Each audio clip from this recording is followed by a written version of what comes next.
सत्य को खोजने वाले आप सभी साधकों को हमारा प्रणाम।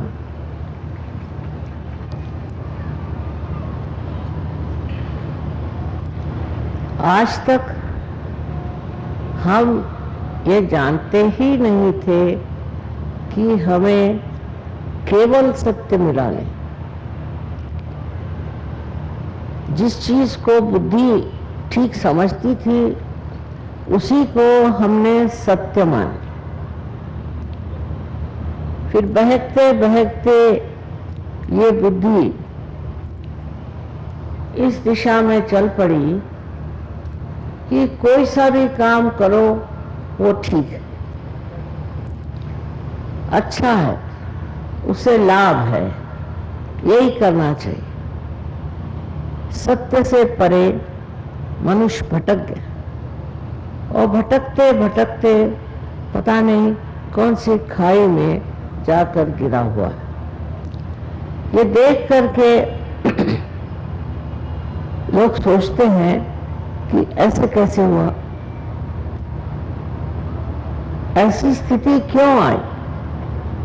मनुष्य के अंदर जो बुद्धि है उस बुद्धि को इस तरह से कुबुद्धि में परिवर्तित क्यों कर दिया गया। इसको सुबुद्धि बनाना था, वो कुबुद्धि हो गई और उस कुबुद्धि से ऐसी ऐसी चीजें निकलने लग गई जिससे न तो दूसरों को कोई सुख हो सकता है न तो स्वयं को सुख हो सकता है। हम लोग कभी कभी घबरा जाते हैं सोच करके कि ये क्या हो रहा है, मार काट हो रही है और हर तरह का हिंसक कार्य हो रहा है, छोटे छोटे बच्चों तक को कोई नहीं छोड़ता। इस तरह की अनेक विकृतियां हमारे अंदर जो जागृत हो गई हैं, उसको देख करके यही मैं कह सकती हूँ कि घोर कलयुग है, कलयुग की परिसीमा है। इतना तो वर्णन शास्त्रों में भी नहीं है कि ये ऐसा काल आएगा। उन्होंने साधारण इधर उधर की बातें की, ऐसा मुझे लगता है कि लोग जो हैं वो पीतल में खाना नहीं खाएंगे और लोहे में खाना खाएंगे। इस प्रकार की बहुत ही औपचारिक मेरे ख्याल से बातें उसमें लिखी हुई हैं। लेकिन जो दृश्य है जो सामने दिखाई देता है वो बहुत भयावह और बहुत दुखी करने वाला है। इसके पीछे में यही कहना चाहिए कि मनुष्य को अपना रास्ता नहीं मिला और वो कहां से कहां भटक गया, उसको सुख नहीं मिल सकता। इस सुख के खोज में वो गलत चीज के पीछे गया, जिसे मृग तृष्णा कहते हैं। इस प्रकार मनुष्य भटकते भटकते घोर अंधकार में घुस गया।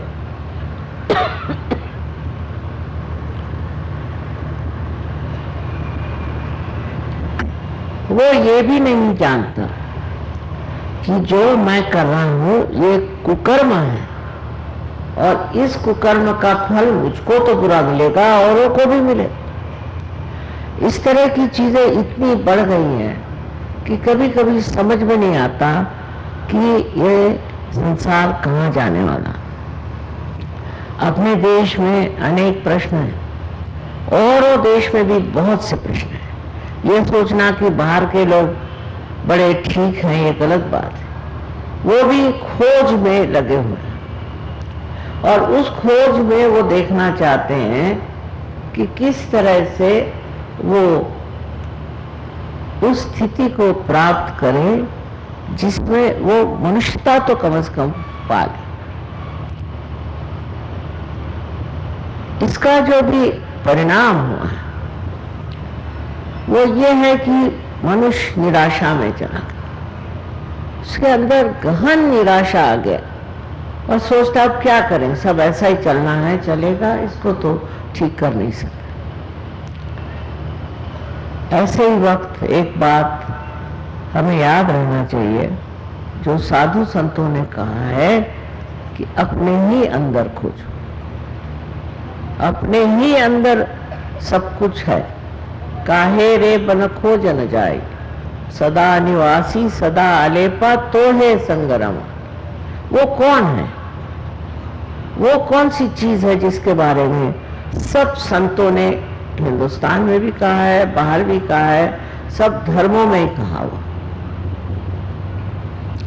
इतना विपर्यास धर्मों का भी हो गया कि लोग इस बात को भूल ही गए कि जो हमारे अंदर है उसे खोजना है, और हमारे अंदर हमारी आत्मा है। हर इंसान में ये आत्मा पूरी तरह से जीवित अवस्था में है। ये आत्मा जो है यही परमात्मा का प्रतिबिंब हमारे हृदय में है। ऐसी तो बातें सभी कहते हैं, सबने ही बताया कि ऐसी आत्मा है, लेकिन लोग कहते हैं माँ हमने तो कभी जाना नहीं ऐसी कोई चीज होती। अब आपका समय आ गया इसे जानने का कि हमारी आत्मा, अंतरात्मा क्या चीज है, और इस आत्मा को हम किस प्रकार पा सकते हैं। ये आत्मा मानो जैसे अछूती अंदर सब चीज को देख रही है, और अपने प्रकाश को भी अपने ही अंदर समेटे हुए है। वो ये भी नहीं करती कि कहीं हम गलत काम कर रहे हैं तो उस गलत काम पे कोई प्रकाश डाले, क्योंकि हम तो अपनी सुबुद्धि को कुबुद्धि बना चुके, और हम देख ही नहीं सकते कि हम कोई गलत काम कर रहे हैं। हर तरह का गलत कर्म हम करते हैं और सोचते हैं कि हम तो बहुत अच्छे आदमी।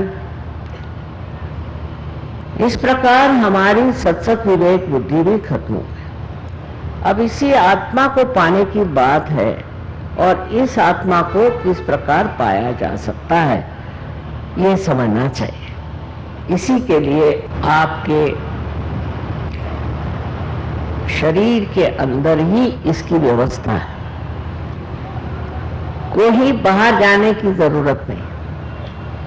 आपके ही त्रिकोणाकार अस्थि में एक शक्ति कुंडलिनी, एक पवित्र शक्ति स्थित है, और जब इसकी जागृति होती है तो वो 6 चक्रों में से गुजरते हुए अंत में ब्रह्मरंध्र को भेदते हुए उस सूक्ष्म शक्ति से एकाकारिता करती है, जो परमेश्वर की प्रेम शक्ति। ऐसे अपने शास्त्रों में लिखा था, लेकिन ऐसे तो कोई करता नहीं था। अपने देश से बहुत से साधु संत बाहर गए, मेरे ख्याल से मचिंद्रनाथ, गोरखनाथ गए होंगे, क्योंकि बोलीविया में भी वो सब जानते हैं, वो चक्रों के नाम जानते हैं, और वो कुंडलिनी के जागरण की बात भी जानते हैं। रशिया में भी मैंने देखा, और हर जगह देखती हूँ कि पुरातन जो पेंटिंग्स हैं, जो कुछ भी वहाँ चित्रकारी है, उसमें सब चक्र बने हुए हैं। आप अगर थोड़ा सफर करें तो आप हैरान हो जाए कि ये सब चीजें इन्होंने कहाँ जानी और कैसे जाना, ये किसने बताया। तो इसमें अपने यहाँ के कोई न कोई संत साधु गए थे, ऐसा बताते, और उन्होंने ये बातें बताई और हम लोगों को भी बताकर चले गए, और हमारे यहाँ भी लिखकर चले गए कि ऐसी कुंडलिनी आपके अंदर है। यहाँ तक कि जो नाथपंथी लोग थे उन्होंने इसके बारे में किसी को बताया नहीं, क्योंकि वो सोचते थे अगर किसी और को दे दीजिए तो लोग हैं वो उसका क्या इस्तेमाल करेंगे, क्या करेंगे, क्या न करेंगे। और वो है जिन्होंने ये चीज पढ़ी वो दुनिया भर की झूठी झूठी बातें फैलाते हैं, और खूब उन्होंने पैसा कमाने का धंधा बनाया। तो इनका यही विचार रहा होगा कि ये सर्वसाधारण इंसान के लिए नहीं देना चाहिए, लेकिन किताबों में लिखा है। अब 12वीं शताब्दी में ज्ञानेश्वर जी आए, उन्होंने अपने गुरु से कहा कि आप मुझे इजाजत दें, मैं अपनी ज्ञानेश्वरी में इसके बारे में लिखना चाहता हूँ। 6ठे अध्याय में उन्होंने लिख दिया। लेकिन उसके वक्त जब ऐसा भी होता है कि धर्म के नाम पे बहुत लोग पैसा कमाते हैं तो उन्होंने कहा नहीं, ये निषिद्ध है, इसको मत पढ़ो, ये बेकार चीज है, ये सबके बस का नहीं। अभी मैंने एक बड़े भारी साधु बाबा का लेक्चर सुना, मुझे बड़ा आश्चर्य हुआ।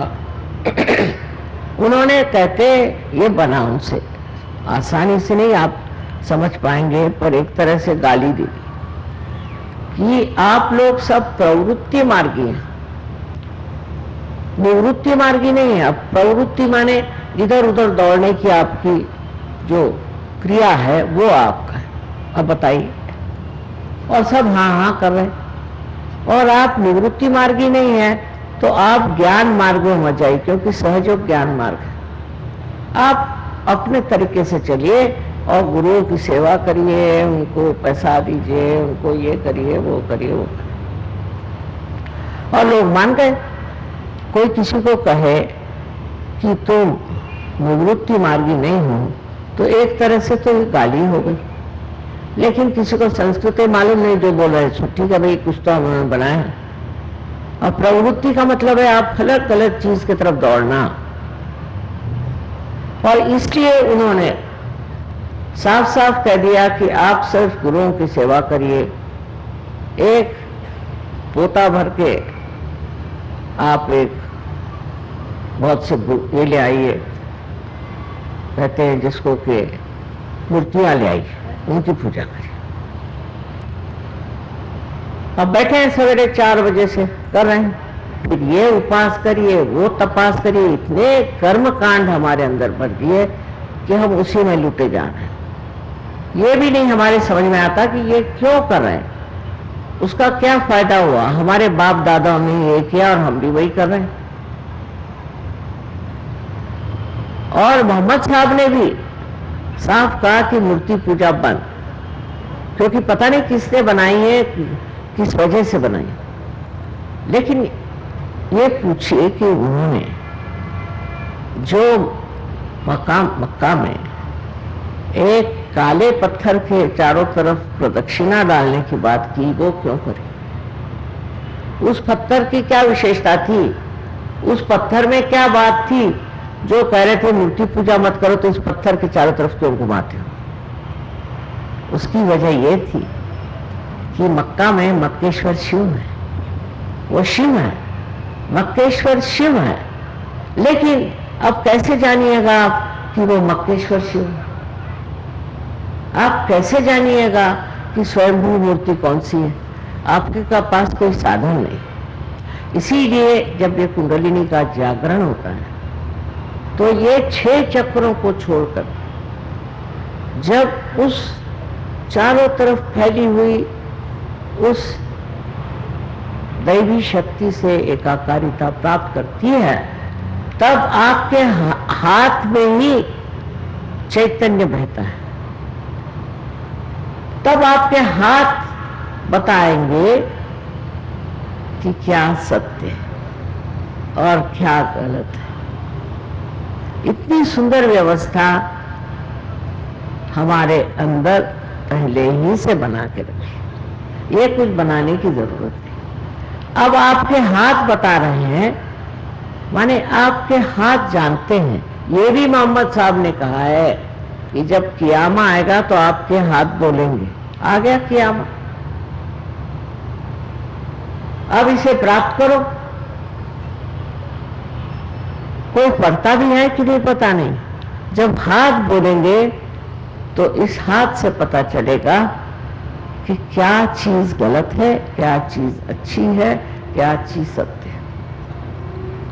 अब कोई कहे कि मक्का में क्या रखा है, अब हाथ उधर करके देख लीजिए। जो लोग सहयोगी हैं सब देख सकते हैं कि कितने चैतन्य की लहरें आती।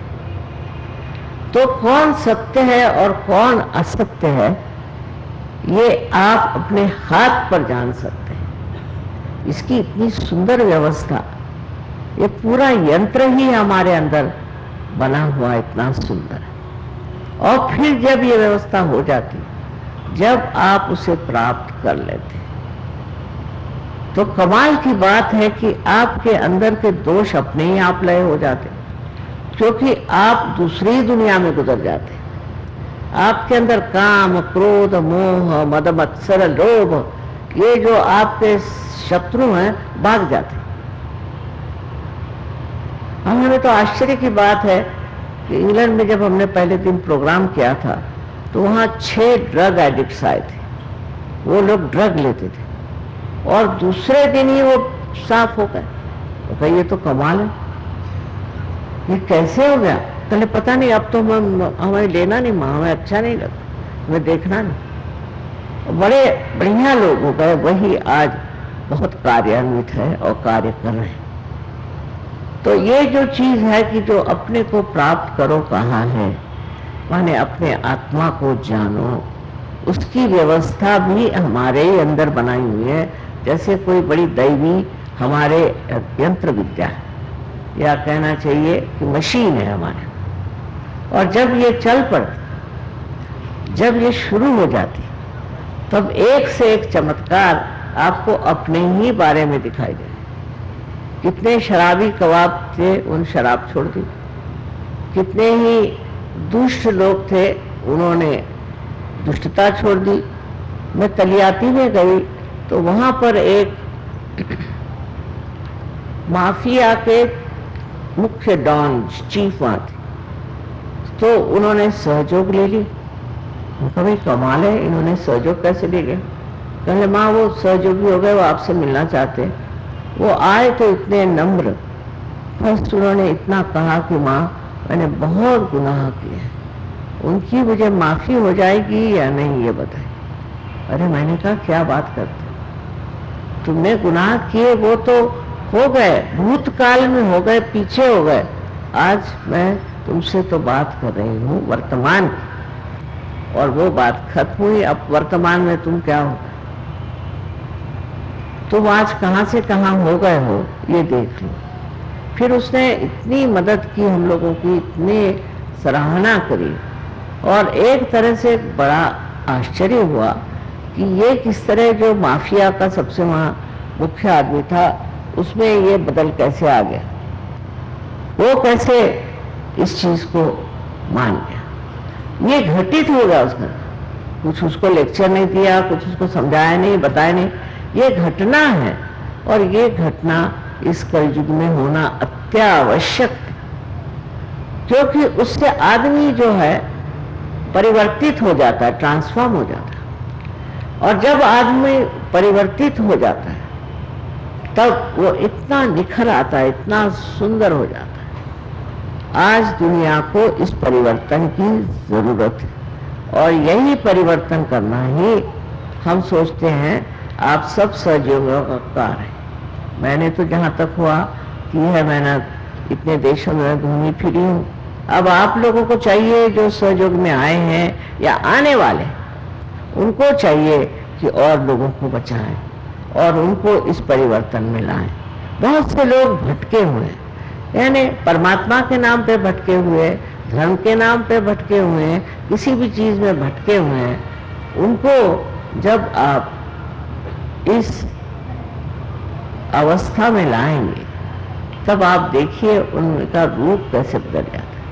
अब इतनी सारी यहाँ बत्तियां जल रही हैं, इनका अगर कनेक्शन उसके साथ न हो, मीन्स के साथ, तो क्या जल सकती है?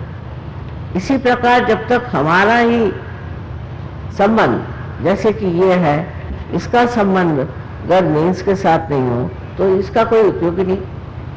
इसी प्रकार हमारी हालत है कि हमारा संबंध उस महान शक्ति के साथ नहीं है। और सबसे बड़ी बात यह है कि ये सत्य ही प्रेम है, ये सत्य ही आनंद है। जब आपका चित्त इस आत्मा के प्रकाश से आलोकित होता है, तो आप एक अलग ही प्रकाशमान व्यक्ति हो जाते हैं। ऐसी व्यक्ति की जो सारे संसार की भलाई कर सकता है, सारे संसार में सुख दे सकता है। अगर मनुष्य बदल गया तो कौन सी आफत आएगी? सारी आफत तो मनुष्य से ही है। जब मानव ही बदल जाएगा तो कोई सी भी परेशानी, कोई सी भी तकलीफ नहीं आएगी। इसलिए हमें सोचना चाहिए कि किसी तरह से जितना हो सके और लोगों की भी जागृति करें और इस जागरण में वो इसे प्राप्त करें। इसको प्राप्त करने के बाद देखिए, मैंने तो यही देखा, न कहीं झगड़ा होता है, न कोई आफत होती है। कोई भी देश के लोग आए, कहीं से भी आए, न कोई मोर्चा बांधता है, न कोई झंडे उछाता, कुछ नहीं। बस एक दूसरे का समागम ही सबसे बड़ा आनंद का सागर है और एक दूसरे से मिलकर ही बड़ा अच्छा लगता है। अपने देश की तो संस्कृति है कि भाईचारा होना चाहिए, सबसे आपसी मिलावा होना चाहिए, हर एक चीज में एक तरह से हमें दूसरे की मदद करनी चाहिए। ये तो अपनी संस्कृति है। पर फिर विचित्र विचित्र बातें होती गई, ये देश अनेक इसमें विभाजित हो गया और उसलिए इसमें भी बहुत से झगड़े हो रहे हैं। जहां देखो वहीं झगड़े, कहीं जाइए तो एक मोर्चा लिए वो खड़े हैं, तो उधर दूसरा मोर्चा लिए खड़े हैं। और कोई भी बात को लेकर के, इस तरह से कोई सी भी चीज को लेकर के एक गठबंधन करने का और झगड़ा करने का, ये इंसानियत की निशानी नहीं। ये तो जानवर भी नहीं करते, फिर इंसानों को ऐसा नहीं करना चाहिए। इंसान जो है ये सबसे ऊंची चीज परमात्मा ने बनाई है और उसने इतना सुंदर अपने अंदर ये पूर्णतया एक इंतजाम कर दिया, ऐसी व्यवस्था कर दी है कि आप बहुत आसानी से इसे प्राप्त कर सकते हैं। और इसके लिए आपको पैसा ऐसा देने से कोई मतलब ही नहीं है। जैसे एक साहब मुझसे कहने लगे कि मैं आपको 1 लाख रुपया देता हूँ, आप मेरी कुंडलिनी जगाइए। मैंने कहा जनाब, मैं आपको 2 लाख रुपए देती हूँ, आप बातचीत बंद करें, क्योंकि कुंडलिनी को पैसा नहीं समझ में आता। कुंडलिनी जो है ये एक दैवी शक्ति आपके अंदर है। आपकी शुद्ध इच्छा होनी चाहिए। अगर आपकी शुद्ध इच्छा नहीं हुई तो जबरदस्ती नहीं हो सकती। पैसा क्या चलेगा, आप जबरदस्ती नहीं कर सकते। अगर आपके अंदर शुद्ध इच्छा है तभी ये कार्य हो सकता है। अब हमारी कोई सी भी इच्छा शुद्ध नहीं है। अगर शुद्ध होती तो ये आपका आजकल का जो इकोनॉमिक्स है यही न चलता। इकोनॉमिक्स में क्या है कि आज आपने समझ लीजिए मारो धाड़ करके घर बनाया, उसका कोई संतोष नहीं। फिर आपको मोटर चाहिए, उसका भी कोई संतोष नहीं। किसी चीज से संतोष ही जब नहीं मिलता, इसका मतलब आपकी इच्छा शुद्ध नहीं थी। अगर शुद्ध इच्छा होती तो आपको संतोष मिलता। लेकिन एक ही चीज में शुद्ध इच्छा है और वो ये है कि आपको अपने आत्मा का आत्म साक्षात्कार होना चाहिए। आत्मा आपके चित्त में आना चाहिए। उसका प्रकाश आपको आनंद देगा, शांति देगा, सब तरह से ज्ञान देगा। लेकिन सबसे ज्यादा ये आपको सामूहिक बनाएगा। इसमें आप सामूहिक हो जाते। सामूहिकता की बात यह है कि दुनिया में हम लोग जो सोचते हैं कि हम अलग हैं, वो फलाने हैं ठिकाने, ऐसे तो परमात्मा के नजर में नहीं। परमात्मा के नजर में सब हम लोग उन्हीं के आश्रय में हैं। ये दिमागी जमा खर्च है कि हम ऊंचे हैं, वो नीचे हैं, वो फलाना वो ठिकाना, ये सब बिल्कुल ही दिमागी खर्च है। आज देखिए, आज हमसे मिलने आए थे साहब, वो आइवरी कोस्ट के मिलिट्री के मुख्य थे। इतने नम्र आदमी, कुछ पूछे, इतने नम्र आदमी, मैं तो हैरान हो गई कि उसके मिलिट्री के मुख्य थे और आके बड़े नम्रता पूर्वक मुझसे कहते हैं कि माँ ऐसा करिए कि हमारे देश में सब लोगों को सहयोगी बना दो। तो मैंने कहा अच्छा ठीक है, तुम ही बना सकते हो सबको। कहले मैं तो इतना मजे में आ गया हूँ, उन्होंने 3 बीवियों से डिवोर्स किया और अब कहले अब मैं तो शर्मिंदा हूँ कि मैंने क्या जिंदगी बनाई और मैं कैसे, मैंने क्यों ऐसी जिंदगी बनाई। मेरे समझ में नहीं आता, लेकिन अब जो है मैं एकदम बदल गया और मेरे अंदर इतना आनंद और इतनी शांति और इतना सुख है। और 600 लोग वहाँ पर जो है सहयोगी हो गए। अब उन्होंने मुसलमान धर्म लिया था, तो मैंने कहा तो मुसलमान क्यों हो गए? तो उन्होंने कहा इसलिए क्योंकि ये जो फ्रेंच लोग हैं इनमें तो कोई नैतिकता है नहीं, मोरालिटी है ही नहीं, इनकी तो नैतिकता एकदम बिल्कुल गई बीती है। तो हम लोगों ने सोचा कि कम से कम मुसलमानों का धर्म ले लो, उसमें थोड़ी तो नैतिकता बनी रहेगी, इसलिए हम हो गए।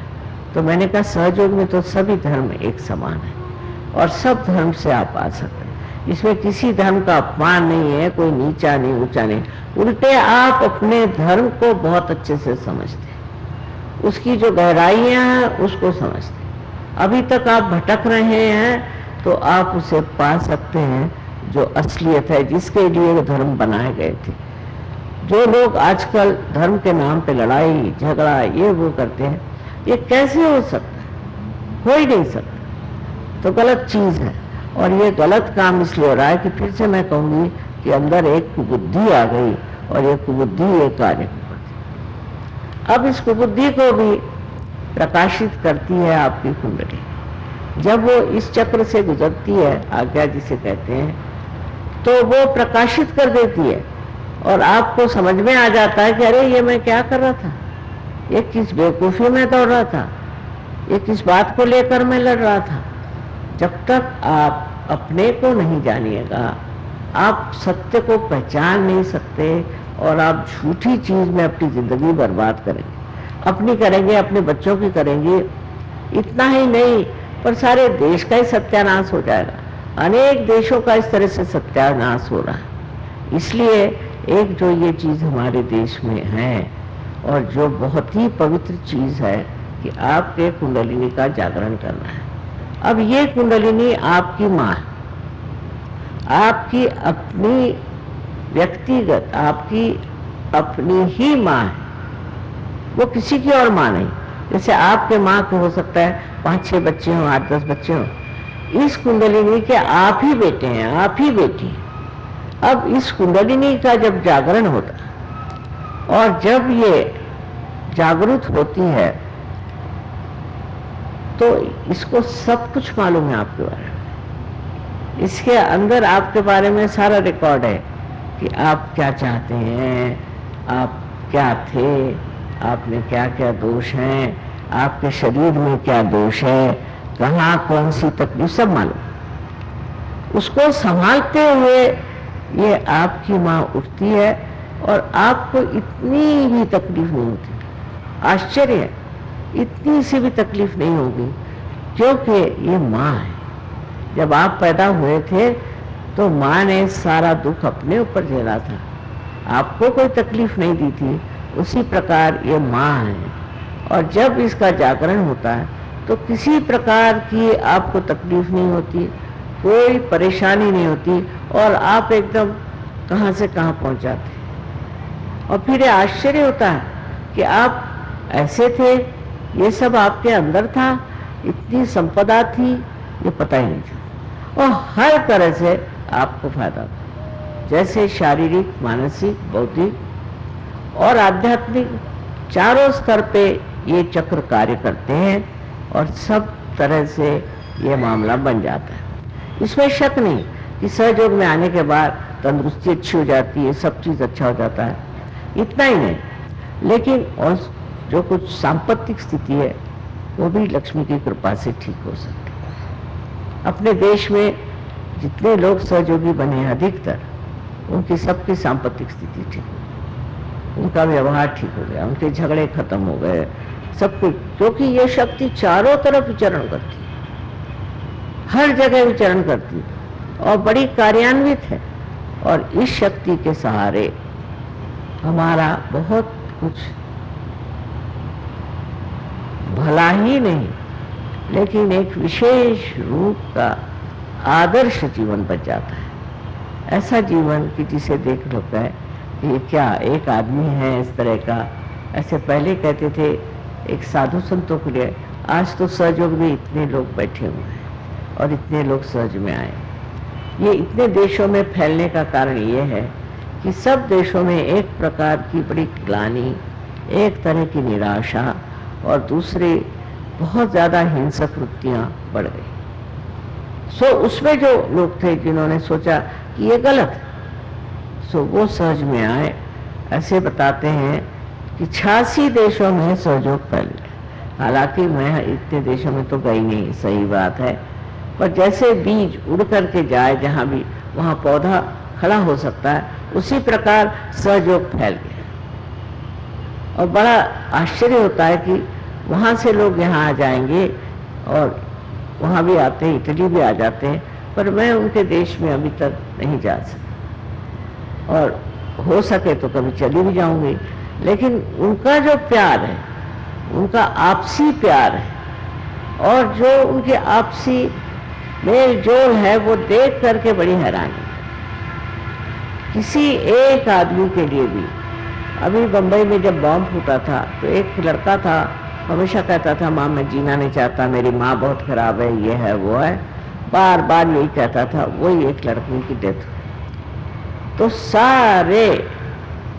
सारे देशों में, इतने देशों में ये खबर हो गई और सब लोग दौड़ कर आए और पता लगाया कहाँ है, क्या है, ये वो। फिर वहाँ जाकर कहा कि साधु संत थे ये, तो उन्होंने कहा अच्छा हम तुमको जमीन देते, तुम चाहो तो इनको ना जलाओ, इसी में गाड़। ऐसे ऐसे लोगों ने वहाँ चिट्ठियाँ भेजी कि मैं तो हैरान हूँ। उसके बाद में अभी मैंने देखा कि हमारे भाई साहब की डेथ हो गई, बाप मामा, उन्होंने बहुत लोगों को प्यार दिया था। इतने लोगों के फैक्सेस आए कि मैं अभी तक उसमें से गुजर ही नहीं पाई।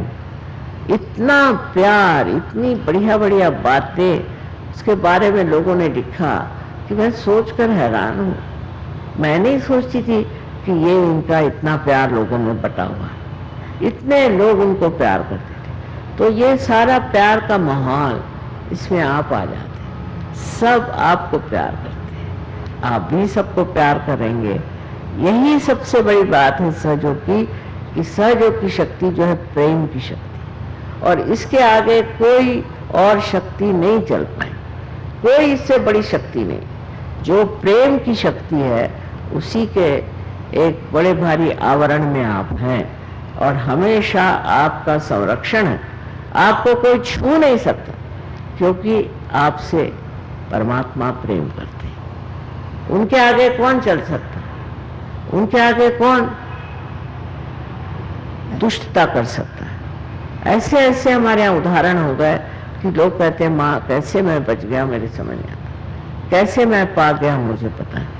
ये सारी बातें सुन के आप लोग भी बहुत खुश होते हैं क्योंकि सब आपके ही भाई बंद हैं, सब आप ही के लोग हैं। और इसको देख करके फिर ये लगता है कि दुनिया बदलने वाली है और दुनिया में बड़े अच्छे दिन आएंगे, बहुत अच्छे दिन आएंगे और उसमें लोग हमेशा हमेशा एक महान देश, एक महान व्यक्तित्व, एक महान कार्य को लेकर जिएंगे। ये होना है और हो रहा है, पर अभी भी बहुत लोगों को परिवर्तित करना है। परिवर्तन बहुत जरूरी है और अभी तक इंसान बने रहे लेकिन इंसानियत से भी उतर गए। इनका परिवर्तन बहुत आसान है, उसे आप प्राप्त करें। परिवर्तन के सिवाय कोई और मार्ग नहीं है और उसके लिए सिर्फ कुंडलिनी के जागरण से होता है और किसी से होता नहीं। अब कोई कहेगा कि माँ ये इसको अगर हम पानी में डाल दें तो चलेगा, नहीं चलेगा, या इसको हम जलाएं तो चलेगा, नहीं चलेगा। इसका सिर्फ कनेक्शन आपको लगाना है। तो ये आप सबको आज कोई आपको पैसे नहीं देने के, कुछ नहीं, लेकिन थोड़ा समय अपने को देना होगा और जहाँ भी आपके सेंटर हो वहाँ जाएं और अपने उसको बढ़ाएं। तो ये बहुत लोग कम करते हैं, इसलिए उनकी उन्नति होती नहीं है। जब आप उसको सामूहिकता का प्यार नहीं देंगे, जैसे कि पेड़ पौधों को आपको जल देना होता है, उसी प्रकार ये अगर आप नहीं करेंगे तो फिर वो वृक्ष बढ़ेगा नहीं और इसीलिए ईसा ने कहा है कि कुछ बीज थे वो तो ऐसे पत्थर पे गिरे, कुछ बीज थे वो ऐसे जमीन में गए कि वहीं खत्म हो गए, पर कुछ बीज ऐसे थे जो कायदे की जमीन में रहे और पनप करके वृक्ष हो गए। सो इसमें कोई धर्म की निंदा नहीं है, किसी धर्म के विरोध में नहीं है, पर इस सारे धर्मों का गौरव, उनकी विशेषताएं और एक संबंध ऐसा जबरदस्त इन सब धर्मों में है, वो स्थापित होता है। एक बहुत ही ज्यादा आनंदमय, सुखमय ऐसा जीवन आपके लिए भविष्य में बना हुआ है, इसे आप प्राप्त करें, ऐसा मेरा आपको अनंत आशीर्वाद।